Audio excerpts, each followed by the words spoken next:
Okay, this is a single rail, 4-speed transmission. Actually out of a Ford. The Ford Warner made them.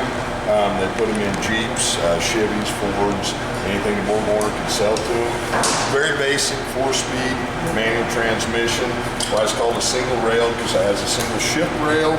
It's encased back here in the extension housing. We're going to do a really quick disassemble so you can see what's going on.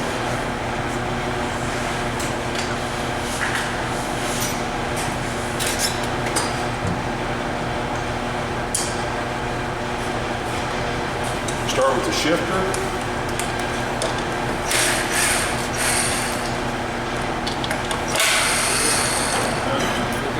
Pull the bolts out there. Set it to the side. Now we have a plug in the back of this transmission. The shift rail will stay in the transmission at this point, but we need to be able to slide the extension housing off.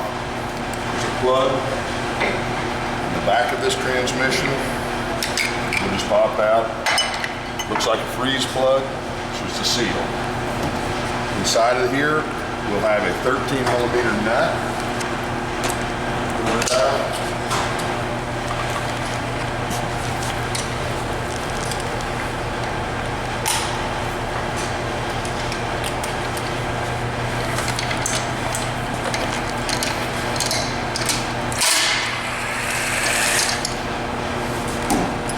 Set it to the side and pull the linkage. At this point, we can go ahead and take the 4 extension housing bolts out.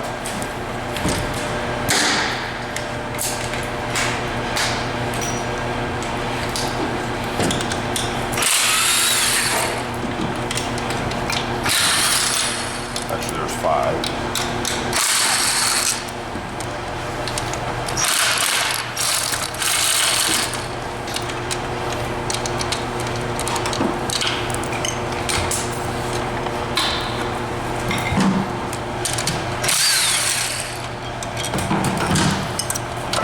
Extension housing should slide off.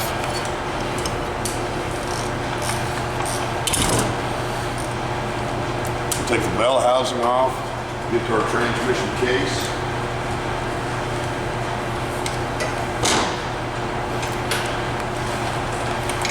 Four bolts there.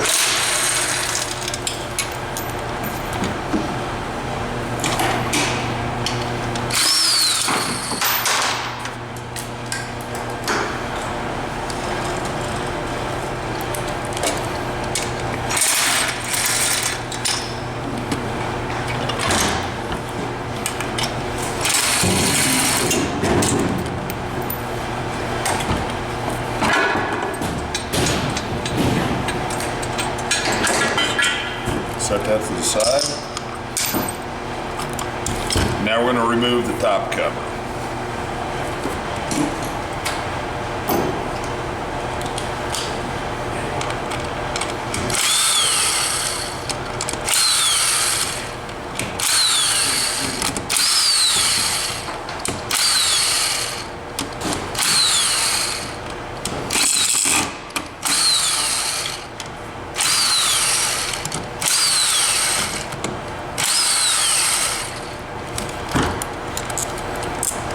You can edit that part to strip out the head of that bolt a little bit.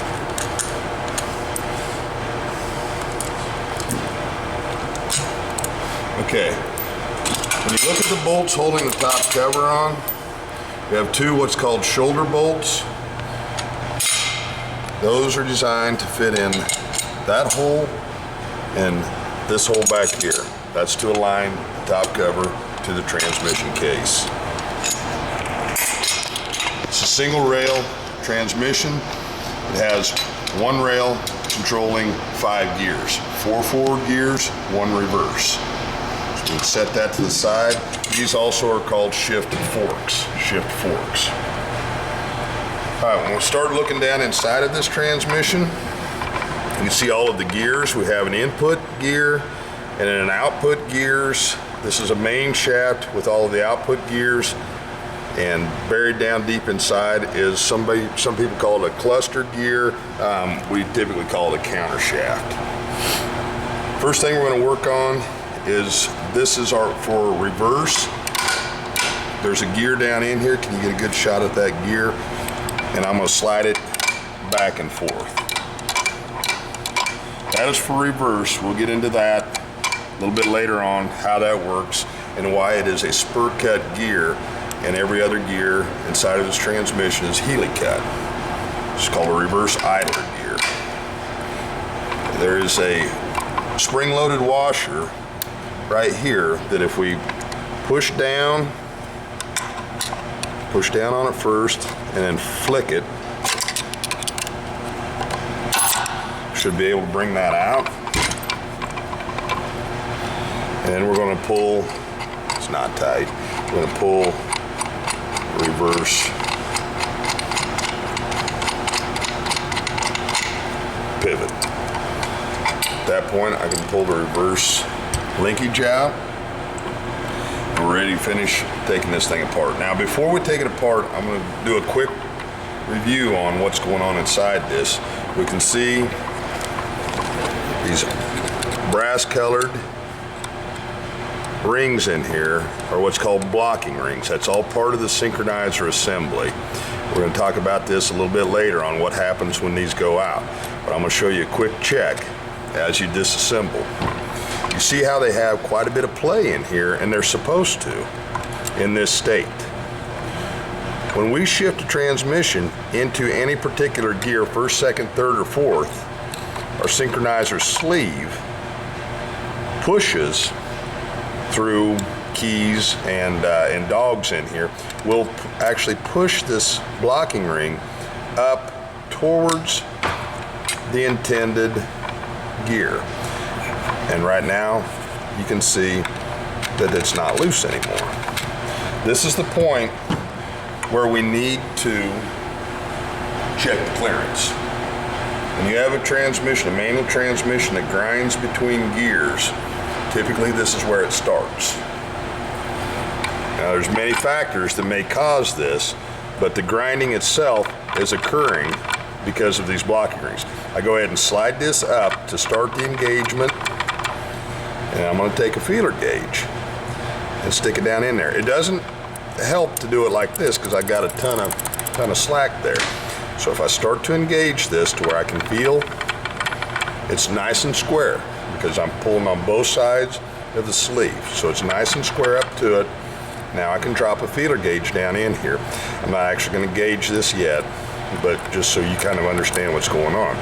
If this feeler gauge only goes up to probably, well, 24 thousandths, and you can tell that that's not going to be thick enough. So what would we do? We just stack two feeler gauges together and add them up. So we'll be doing that. You do that upon disassembly. You do that on disassembly. All right, we're going to go ahead and start back here again. This is a worm drive gear. It's for our speedometer. We need to take that snap ring out.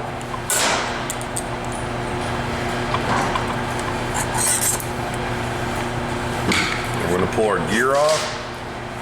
And you'll see a little ball right there. That ball fits right in that socket and locks it on. It'll only go on one way. It's only cut part way in. So we stick that on there. Put this on, locks our gear. Pull that off, rotate it down. Make sure you keep track of your small parts. Don't let them roll off the workbench. Okay. I'm going to start taking the rest of the snap rings off of this. We have one there. We have one on the type of bearings in this. It's a pretty old transmission, and it's using ball bearings instead of tapered roller. Nowadays, most of them take tapered roller bearings. They will have a preload set. Okay, we took the two snap rings off, one on the main shaft, the other one on this bearing. This bearing is a press fit, or what we call an interference fit, from the bearing to the main shaft, which means it's got to be pulled off. We'll take off the front bearing retainer now, because we're going to work on both bearings, one and then the other.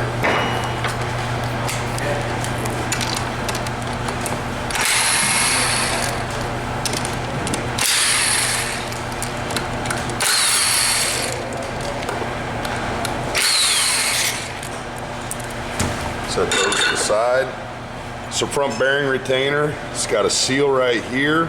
You always replace the seal when you pull one out. Any leakage is going to come right up here and get on your clutch. So anytime you're overhauling transmission, make sure you replace that seal. There's a gasket. And also, you notice that there's a hole down here at the bottom of the case. That's a drain back. So when you put this together, you need to make sure that the drain back is mating up with that hole, like that. Okay, let's go ahead and pull out the next two snap rings.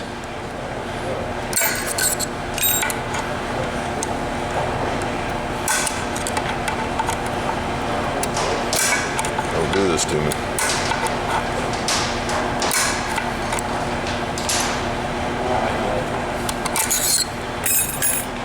Craftsman, sorry.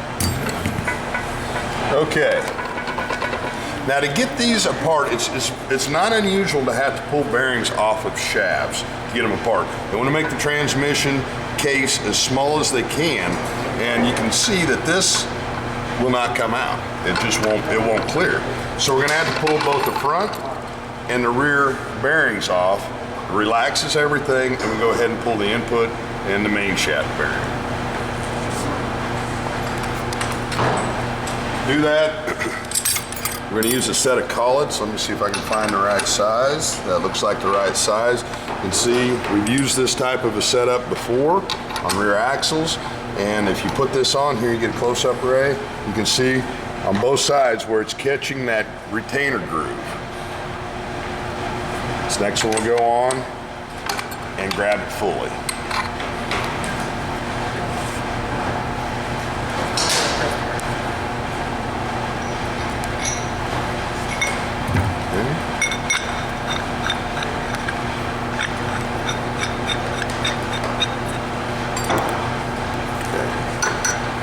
Set this up, we'll put this in, catch it, we've got everything caught, put that on, and we're going to put this ring on to hold everything together. And space everything together.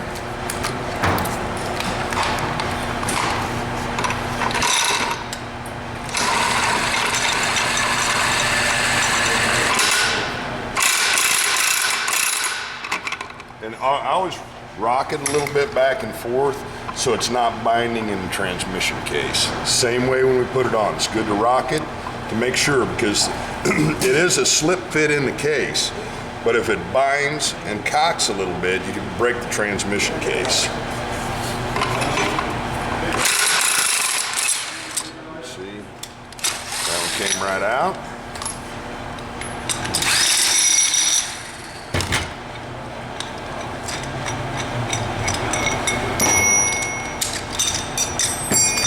Our bearing.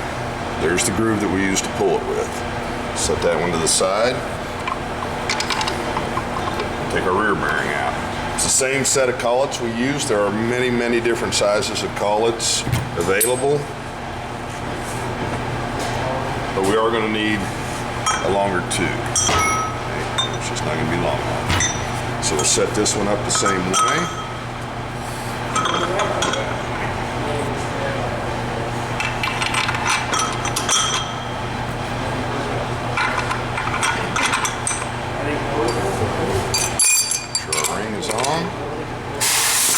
Now this one, you need to make sure that you find the center of the shaft, so don't let it hang there, or this bevel will run up the side of the output shaft.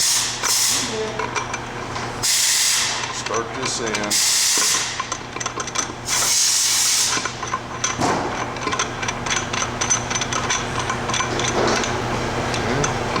Gotta feel it hit the shaft.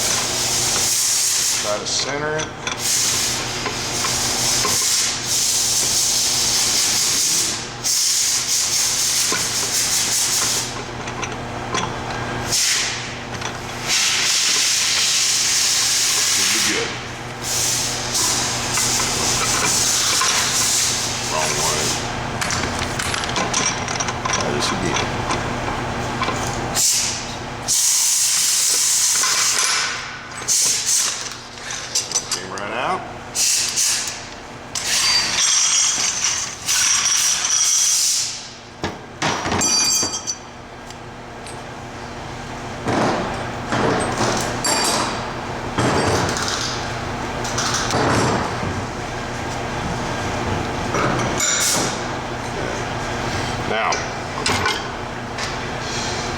It's very usual for these front bearings between the input shaft and the main shaft to not be caged. These are not actually caged bearings on this one. There's one other thing that I think I need to do on this transmission. The front, sometimes they'll come out, sometimes they won't. You always need to look though, because a lot of times this right here is what we call the dogs, D-O-G-S, on this. A lot of times you'll see a half moon cutout right here. What that half moon cutout is for is to clear the counter shaft. Once the bearings came off of this, I was able to remove this. Sometimes you can, sometimes you can't. A lot of transmissions, you have to actually drop the counter shaft down in order to gain enough clearance to get the transmission apart. So it has to be done, everything in sequence, or it will not come apart. These bearings are not caged. You can see they're all individual needle bearings. This is very typical, very typical. Now, when you're loading these bearings back in here, you'll be able to put all of them in from the center out, except for this last one. This last one, it doesn't have enough clearance. This last one, you will want to feed it in like a needle. You thread it in from the top, and I've seen people spend an hour trying to get that last bearing in. You thread it in. Instead of pushing it in from the center in, you actually have to thread it in like this and push it down. There's not enough clearance in here for you to be able to push that last one in from the center and push in. They're just a very tight fit. And again, these have been greased a little bit, so they stuck in there pretty good. Your first time taking this transmission apart, as soon as you pulled this out, pretty much all these bearings are gonna go flying down inside your transmission case. Make sure you keep track of them. Make sure you keep track of them, and also make sure anytime you have a bearing that is not caged, you need to make sure that you didn't lose one. This one's pretty easy to tell that there's one that goes in there. If you was to put this together without this in here, without that last bearing in there, it might last a couple hundred miles, but what happens is these bearings will actually tilt to the side, and it'll gall up the shaft, and it'll lock up the input shaft with the main shaft. Some of them are, most of this type of bearing are a lot smaller bearings, but always make sure that if there's room for one more, and you don't have it, you lost it. You lost it. Order one. Don't ever put uncaged needle bearings in. Missing one. It's not going to work. It will lock up on you. Okay? Now on this transmission, you can actually pull, and when you start disassembling a transmission, you want to kind of hold everything together. So I'm going to hold all of these gears together with my thumb back here. I'm going to pull this straight up and out, and you'll see what I mean. See how things are already starting to fall apart? This is an oil pump, very primitive oil pump back here. All right, this just basically takes oil and slings it up and around. It doesn't do much, but it is an oil pump. It is critical that it goes inside of our transmission. It takes up all of our slack also. But you can see how most of these gears, they just start sliding back and forth. And so, you know, don't let things all drop apart. And the other thing is don't start pulling back and forth on these synchronizers, because they'll explode. And I'll go ahead and explode one so you can see what I'm saying. Should I do that now? Let me just go ahead and do it now. I just exploded the synchronizer.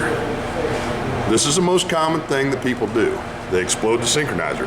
Now some of them, it's not the end of the world if you explode it, but you can see this keeper right here, or key right there, our spring came out of place. Got a key laying down here. This is gonna happen It doesn't take that much talent to put them together, though. You have to be able to get these things back together and back together right. We're going to hold back on that and put that together here in just a minute. I want to go yet to the transmission case. Let's keep going with our transmission case. There's a couple of things in here. We're going to take the counter shaft out. And that's this gear right here. Sometimes it's called a cluster gear. You can call it either way, don't really care. But you can also see that this was our reverse, or our reverse idler. This one usually hangs out, every gear except for reverse, it's hanging out right there. It doesn't do a thing. Once we need reverse, it comes in and engages. It's kind of a neat transmission because it not only engages the counter shaft, but where it engages on the main shaft is actually in a synchronizer sleeve. And we're going to go through the power flow quite a bit on this so you can see exactly how this transmits power from the input shaft to the synchronizer hub, to the sleeve, to the idler gear, down into the counter shaft. How we transmit reverse power all the way through this transmission. All right, so right now we'll go ahead and take out the counter shaft. We're going to use that brass punch on this. And we're going to punch this out. You can see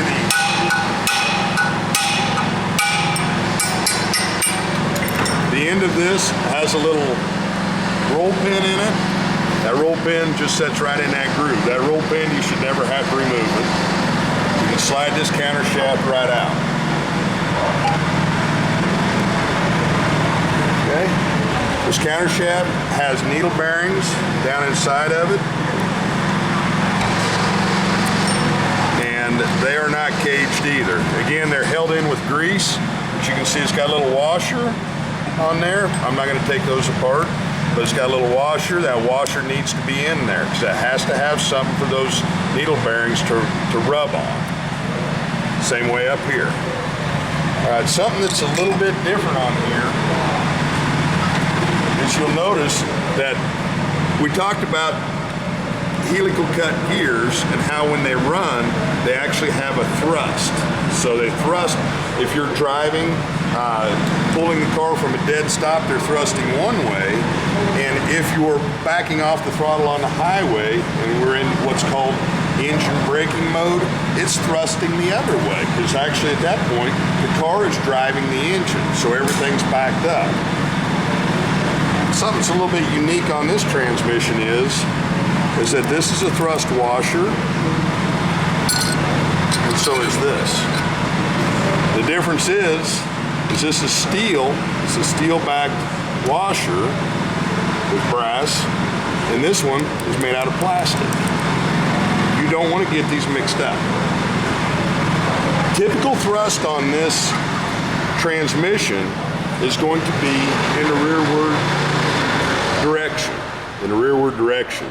If you mix these up, and you can mix these up, if you mix these around, you're going to be thrusting 99% of the time at least on a plastic washer, and it's going to wear it out. The only reason they do this, in my opinion, is to save money. They probably save about 30 cents when they build this. All right. Go ahead and stick those back in.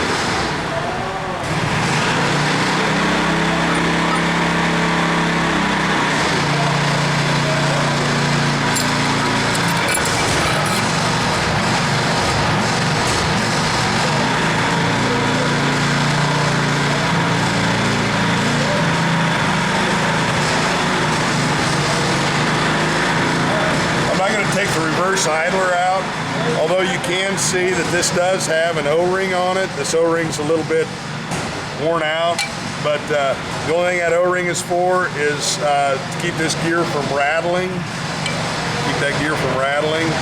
I'm going to leave that in because all it is pulling that shaft out and putting it back in. The one thing though that I want you always to watch is if you pull this apart, make sure you know which direction it goes. Don't flip it around. If you flip it around, you got to do a complete disassembly on the whole transmission because it's not going to have reverse. The fork engages on this side, and it has to be able to pull it back and forth. If we flip this around, it's not going to have reverse. Okay, let's guide this counter shaft back in for right now.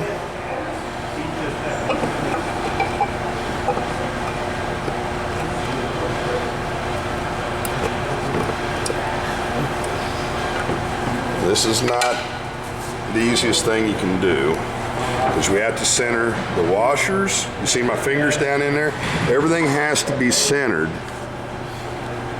And then the shaft is going to go through. And you have to line everything up. You have to line the bearings and the washers on both ends up before that will go through. Flat anyway. Before it'll go through. Okay? And once it's all lined up, make sure that it's spinning good, and it will take probably a little tap.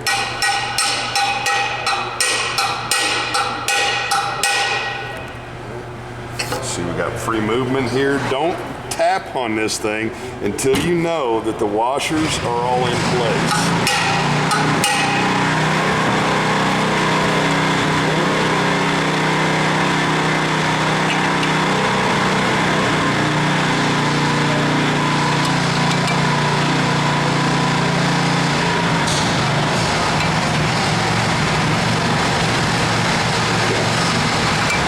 Back in with our reverse gear. Okay, let's work up here. We're going to put this synchronizer assembly back together. Always remember that there is a right way to put this and a wrong way to put this. If you need to draw it out, you can see this little groove right here. That's what we call an identifier. So if you do happen to find a book on something this old, it'll tell you which way that goes. It'll tell you that this goes towards the front on this transmission. Now, you don't always have a book. Sometimes you're going through it by experience. So you need to either make a good mental note about which way things are going, or draw it out, or take a picture of it. You can do anything like that. Okay, we're going to need to remove this because we exploded it. We're going to need to remove this synchronizer hub. This one came off pretty easy. Now, this is what we call a boss, this part right here. And usually that's how they identify it. They might either say the smooth flat side, or the large boss or long boss will go towards the front on this one. And you can also tell on this which way it goes, because the gear has these little cutouts. That's for oil. That's for oil. And you can see that this is not a machine surface. This is. So it would make sense that it would go on like this. Okay, we can slide down. Oh, the other thing is these gears is not unusual at all. Newer transmissions may ride on roller bearings, but it's still not unusual for it just to have metal on metal. And you can see these deep loop grooves right here for lubrication. All right, we're going to work on putting this synchronizer assembly together. We've got a couple springs, and you can see on these springs that it's got this little dog leg right there. All right, when you put this on, you can see how this spring is wrapped basically counterclockwise. We want to wrap the other one the opposite. So where this spring right here is wrapping this way, we want to take this one and wrap it the other way. Now, different synchronizers go together differently. It's not unusual to have a synchronizer hub that has a little pinhole in it right here. It'll have a little bitty hole in it. Well, if it's got a hole in it, usually that's where that dog leg goes. So you really need to read your instructions. You really need to know what's going on with these as you work on them to make sure, because something this minuscule, or you might think it's insignificant, will lock a transmission into gear if not assembled correctly. Then you're doing the whole job again. So we're going to wrap this one backwards. Push that spring in a little bit. And trust me, I've seen students work on these for 3 hours trying to put a synchronizer together. Okay, you can see that this key right here has a cutout. Well, that's what's going to hold this from turning. So we're going to put that right in there like that. And another key here. And our third key goes right in here.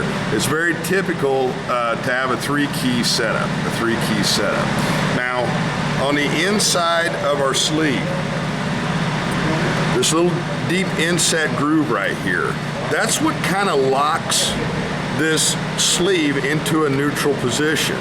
Now, not all Synchronizer sleeves are machined. This one's machined all the way around. Okay, so you really can't get this one in a bad spot. It can go any which way. Now, newer transmissions, when you take these apart, it will tell you to index both the hub and the sleeve, so you engage it right back in the same teeth. This old stuff usually doesn't. Usually it'll go any which way. It's really roughly machined, and it usually will work out just fine for you. Okay, so this one, oh, and the other thing is a lot of times there'll only be 3 teeth that have this groove. And then you go over here, there will be 3 sets of 3 teeth that will be grooved. You want to make sure that the key is in the center of those 3. Because what they do is they take a little grinder and they grind in a little bit. So on either side of that sleeve is not as deep as the center. So if you got a gear, usually there will be 3 of them, 1, 2, 3. And then you go around here to another third, and it'll go 1, 2, 3. You need to make sure that the keys are going in that center one. Again, the outer ones will not be machined or ground in to the depth that center one is. So that would make sense.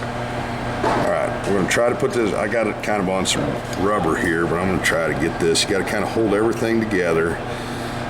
It's easier if it's on a nice hard tabletop. Okay. Once you get that set in, you want to make sure that the spring is in. Make sure it's in all the way around. Set everything in the neutral position. So it just clicked over. See that spring just fell out? Gotta fix that.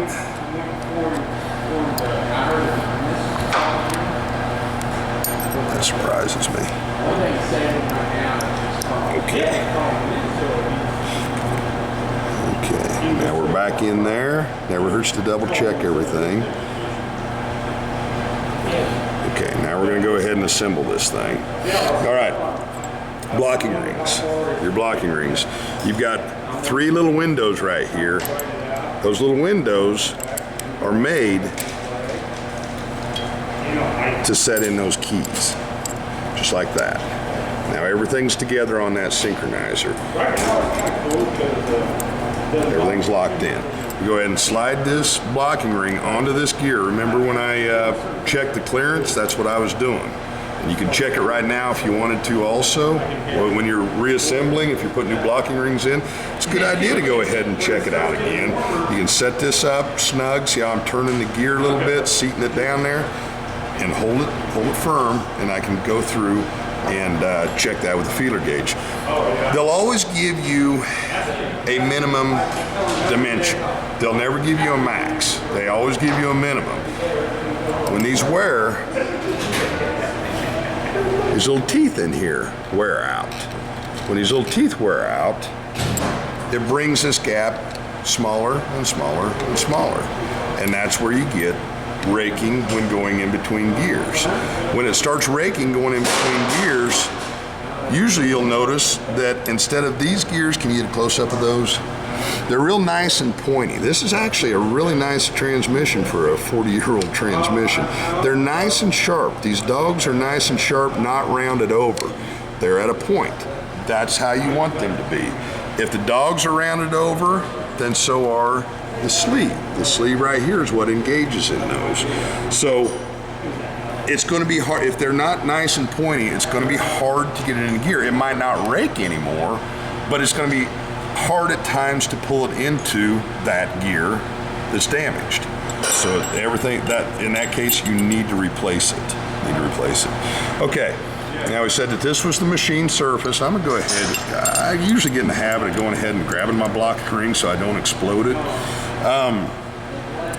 And we talked about that machine surface right there, right along that machine surface. So we're gonna go ahead and start this hub in, and now I need to line up my blocking ring. Let's see if I can do this without exploding it. Ooh. Okay, I'm gonna line up my blocking ring. See right there, it's not going on because the keys are not lined up with the window. So if I turn this, I'm not really pushing on it, but if I turn on it, all of a sudden, it finds its home. That means that these blocking rings, the little window, has found the key. Again, that's a very common mistake when somebody builds a transmission, is they start wedging things together like this, and they go to dry fire it, they got it all together and go to dry fire it, and it's locked into a gear because they've forced the blocking ring onto the hub so hard that it basically welds itself on at that point. You have to get in there and loosen it up, okay? You should never get to that point because more than likely you've damaged the blocking ring at that point, okay? So this is how it works. Now, I'm not gonna slide this back and forth anymore because I don't want to grenade it. The only time you can slide one back and forth, like this one here, I can slide it back and forth as long as I hold that gear in. I should be safe by sliding this back and forth. I shouldn't grenade, but see how you got to hold everything in before you start sliding it back and forth, or you're gonna grenade it like we did this front one.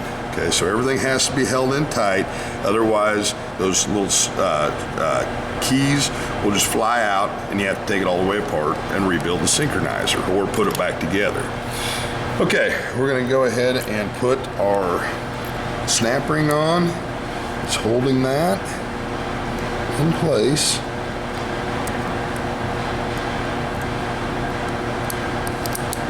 Okay.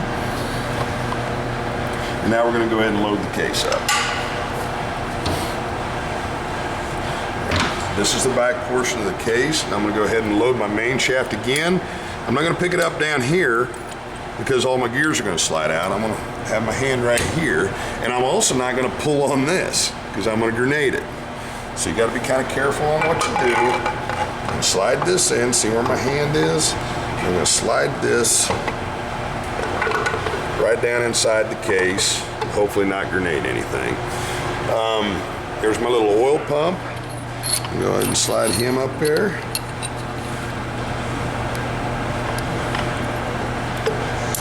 That. And I'm gonna go ahead and put my input shaft in at this point. Making sure that those uncaged bearings don't fall out. Again, now I need to find my windows, and you can see how it's away from, and now it just found its home, okay?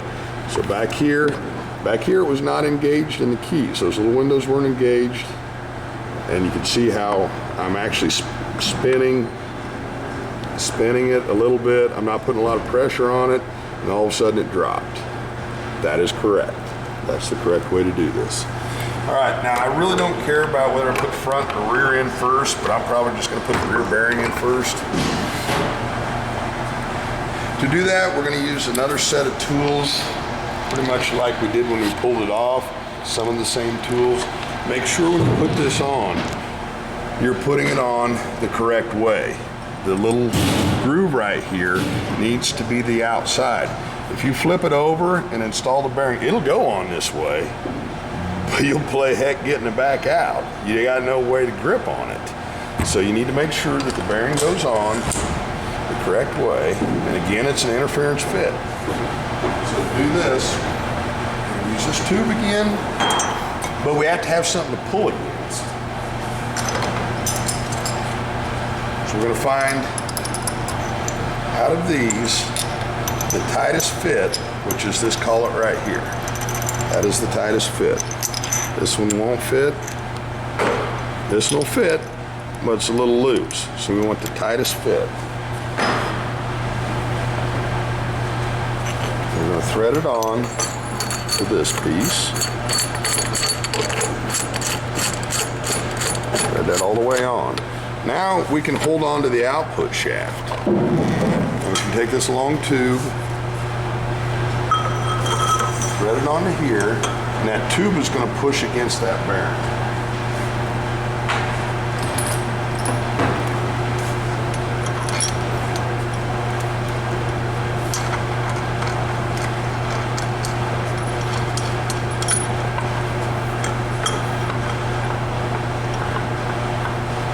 Everything needs to be pretty well centered. And now we're going to try to draw this thing together. This is where it gets a little bit to where you got to kind of pay attention to what's going on. Okay. You can lock up a transmission or damage a case really easily with this procedure. Did you see how I got that bearing? That's the first thing I wanted to do is get that bearing inside of the housing. Get that bearing inside of the housing. All the time I need to look to see what my blocking rings are doing at this point, making sure that I'm not damaging anything, that everything is still loose. And go ahead and continue on pulling this bearing on. Okay, again, you need to stop and check to make sure that everything is still free as you're pulling this together. It's really easy at this point for everything to relax, slip a little bit, and all of a sudden you're jamming things together that you don't want jammed together. So we can finish pulling this together. Feels like that's about it.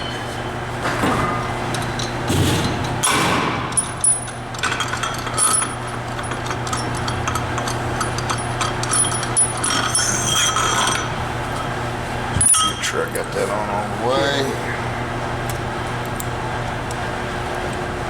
That one just barely goes. Let's see if I can get that one more time. Really need to put a shim in that. It's right at the end of the travel. And it stops. So I can sneak it about another 30 thousandths here.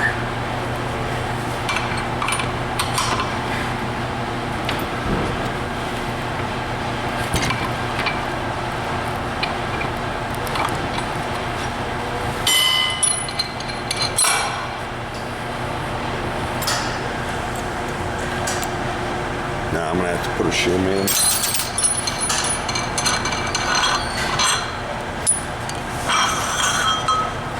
Shut her down.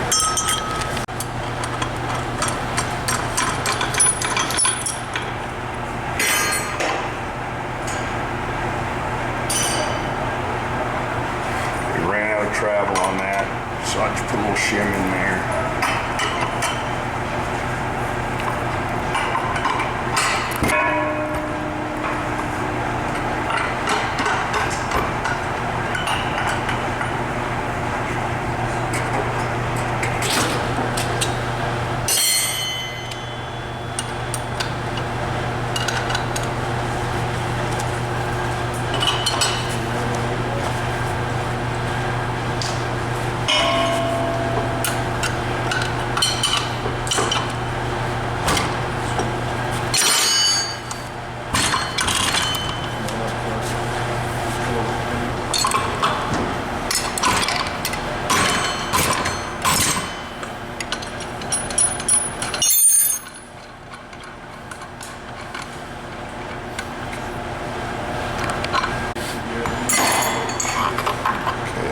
That bearing is now on. Go ahead and put the snap rings on.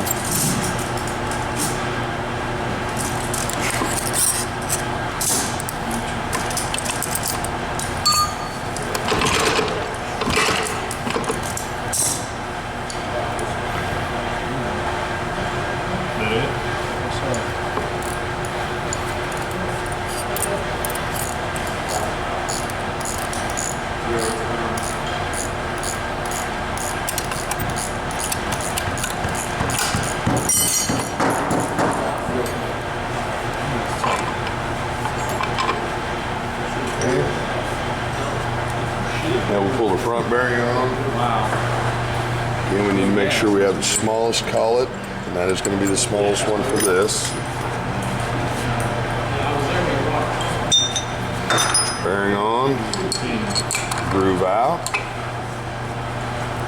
You did, so it'll fall right out. Hold on to it. Yeah, not today.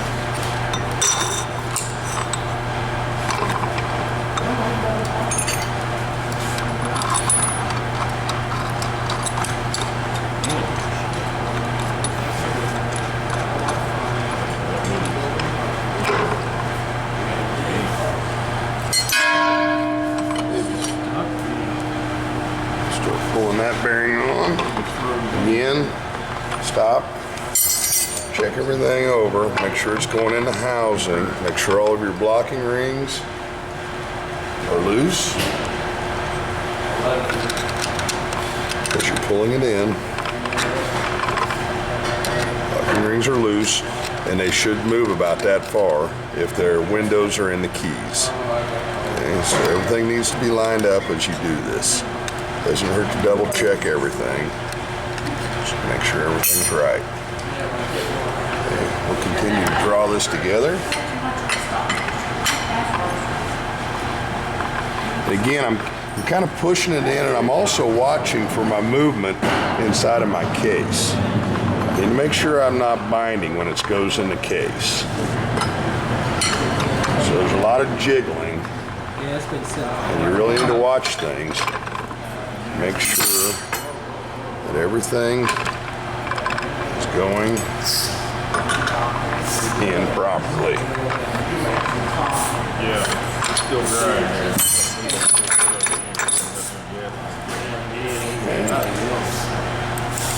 Looks good.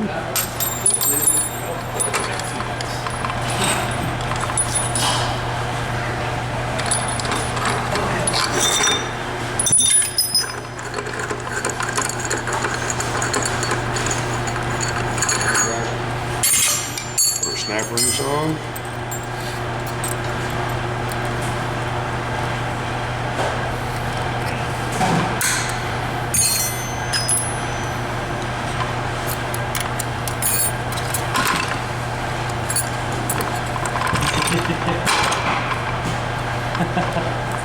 I've never seen one stuck. Wow. That's it. Okay. Now everything's in, and I can bottom out both bearings. At this point, again, check things over a little bit. This should be loose. It should turn about that far, and that's all. Same way on this one. Back here, always double check as you go. It doesn't take long to double check, make sure everything's right. We can go ahead and put our front bearing retainer on now. Remember, the weep hold down.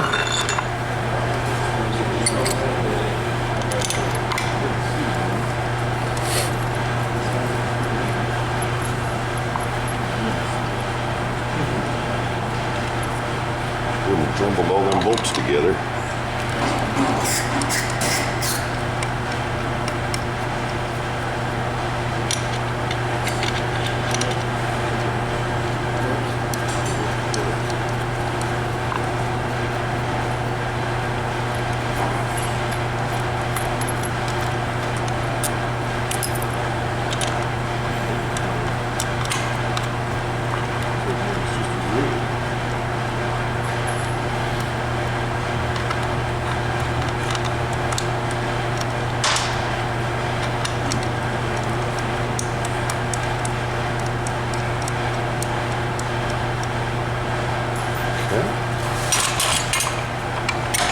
We're going to need to work on our reverse linkage now. You can see our idlers hanging out down there.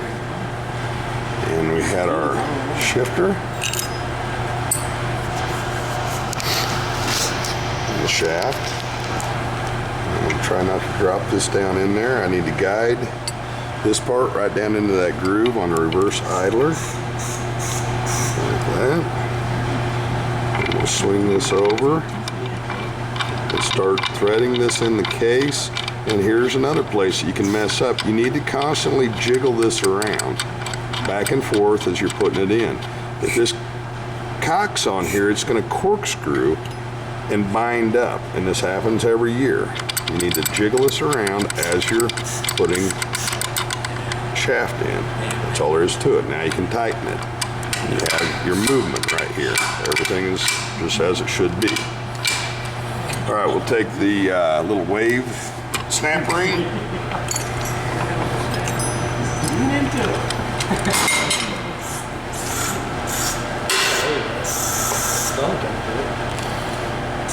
Your little wave snap ring. Clean it up. And you're gonna push it Tip on that. right down in at an angle, and it'll pop right in. You can get a close up of that right here. This is the open end, and the bevel goes out. The bow goes out. And then these little clips right here on the ends of it is what keeps it from coming out. Okay? All right, we're ready to put the top cover on now. And everything, when you put a top cover on most transmissions, not all, but most transmissions, everything needs to be in the neutral position. All of these sleeves right now are in the neutral position. We have a sleeve here that's in neutral position. We're in neutral position here, and also our reverse idler is in neutral position.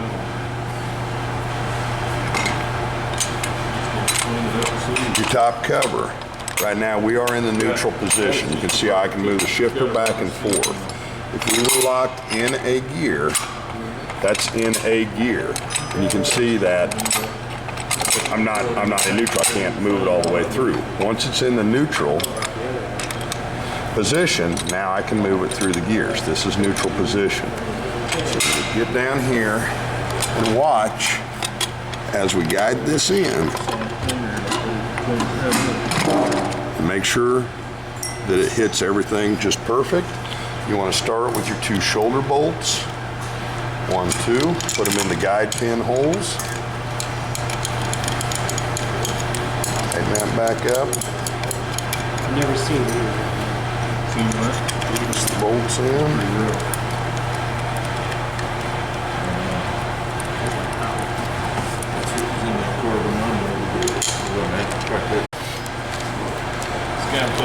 Okay, at this point, our top cover's on, all of our linkages in, our case is built. All we need to do is finish putting the extension housing on. Sorry, first thing we need to do is drive our speedometer. So we're going to start by putting our little BB in here. In, slide it on, groove right there, it'll only go one way. Slide it on like this. Snap ring's going to retain it.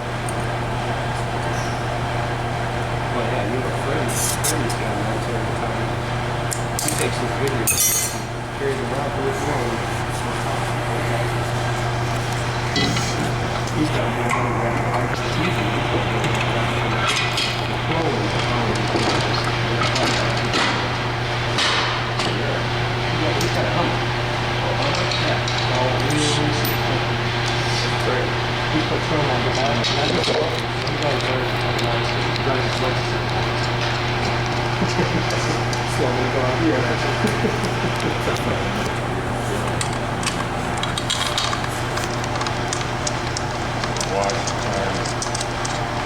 Latest should be about midnight. 30 years. Yeah, she's in the way. We can go ahead and put our shifter linkage in. Yeah, I'll never see it. This is an older transmission. It has 2 switches on it. One switch right here is for reverse. Just turns the backup lights on. When that shaft swings over, it hits a little BB right there, and it'll go ahead and turn on the backup lights. This switch up here is very uncommon. This switch probably on this transmission, when it's in 4th gear, this transmission was built in mid to late 70s, and it wasn't unusual to have a switch that notified the car that it was in 4th gear. Let's say this one probably actually came from the early 80s. and it could actually retard the ignition timing a little bit to give a little bit better fuel economy. It just lacked a little bit of power. But it's not unusual to see that kind of weird stuff on these older transmissions. Of course, we don't do that stuff today.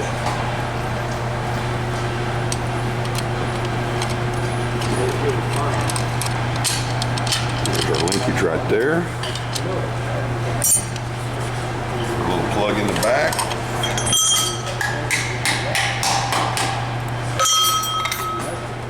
Should go right on top.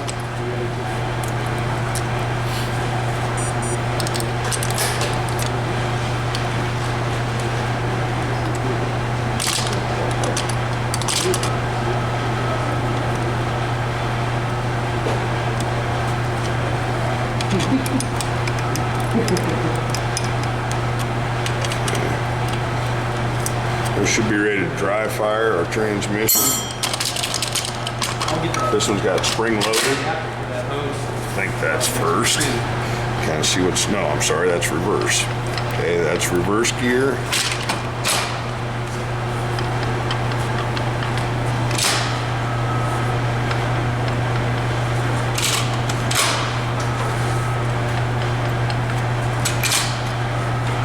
There's high. First, second, third, fourth, reverse is down and up on this transmission. So that's reverse.